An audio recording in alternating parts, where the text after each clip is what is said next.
మన ప్రభుత్వం రాయలసీమగా చేస్తే ఈ ప్రభుత్వం రాయలసీమను నెత్తుటి గాయలసీమ చేసింది. మన ప్రభుత్వం పగల సెగలను చల్లార్చి రాయలసీమను శాంతి నికేతంగా మారిస్తే ఈ ప్రభుత్వం కత్తులు మనల మీద నెత్తులను చిందించింది. మన ప్రభుత్వం కాలువల్లో కృష్ణమ్మను ప్రవహింపజేసి బీటలు వారిన రాయలసీమ బీడు భూములను సస్యశామలం చేసింది.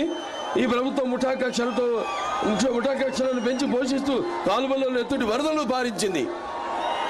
మన ప్రభుత్వం అభివృద్ధికి పెద్దపీట వేసి కియా లాంటి భారీ పరిశ్రమలను, ఐఐటి లాంటి జాతీయ విద్యా సంస్థలను నెలకొల్పితే ఈ ప్రభుత్వం వాటిని అభివృద్ధి చేయకపోగా వాటిని నిర్లక్ష్యంతో నిర్వీర్యం చేసింది.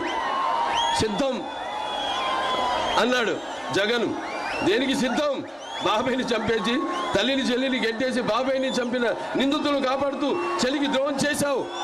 వారికి సమాధానం చెప్పడానికి సిద్ధమా?